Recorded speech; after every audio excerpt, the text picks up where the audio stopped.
ધૈર્યની પ્રેરણા પ્રોફેસર મંગલા કપૂર, પદ્મશ્રી 2026. મંગલાનો જન્મ પવિત્ર નગરી વારાણસીના એક વ્યાવસાયિક પરિવારમાં થયો.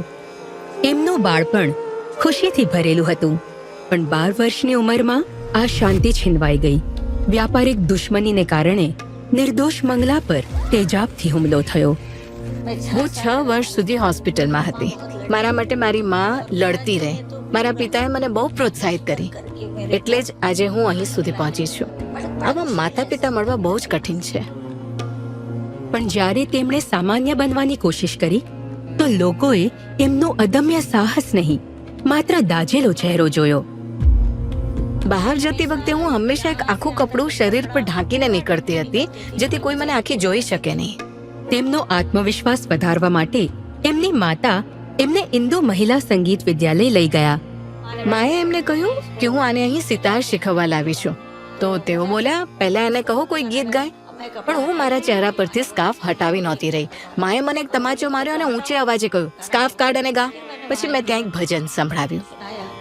યા કુંદેન્દુ તુષારહાર ધવલા યા શુભ્ર વસ્ત્રાવૃતા. શિક્ષક તો એકદમ દંગ રહી ગયા અને બોલ્યા, અમારે ત્યાં જેટલી છોકરીઓ ભણે છે એમાંથી આટલું સારું કોઈ છોકરી ગાઈ નથી શકતી. તમે એને સિતાર કેમ શીખવી રહ્યા છો? એને બદલે એને ગાતા શીખવો.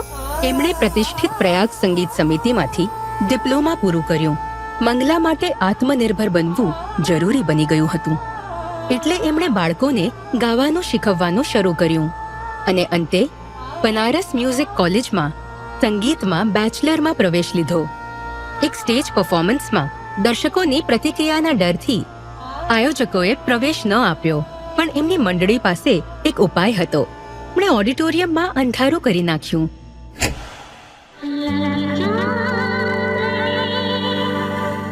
મંગલાએ મંચ પર પરફોર્મ કરવાનું ચાલુ રાખ્યું અને તેઓ વારાણસીની લતાના નામથી સુશોભિત થયા.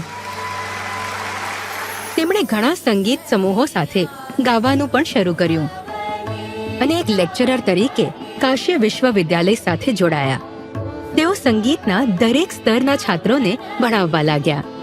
બાળકો મને જોઈને ડરી જતા હતા, પણ જ્યારે મેં એમને ગાયન શીખવવાનું શરૂ કરી, વાતો કરવાનું શરૂ કર્યું, ત્યારે તેઓ મારી સાથે સહજતાથી ભળી જવા લાગ્યા. તેઓ સંગીતમાં પીએચડી કરવાવાળાના ગાઈડ બન્યા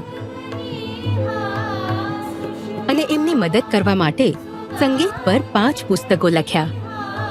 આજે મંગલા એના નાના ભાઈ સાથે સેવા નિવૃત્તિનું જીવન વિતાવી રહ્યા છે, પણ એમણે સંગીત શીખવવાનું ચાલુ રાખ્યું છે. તેમના ફાઉન્ડેશનના માધ્યમથી દિવ્યાંગ બાળકોની હિંમત અને આત્મવિશ્વાસ વધારવામાં તેઓ વ્યસ્ત છે.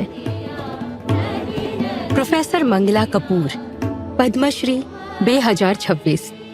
કોટી કોટી નમન.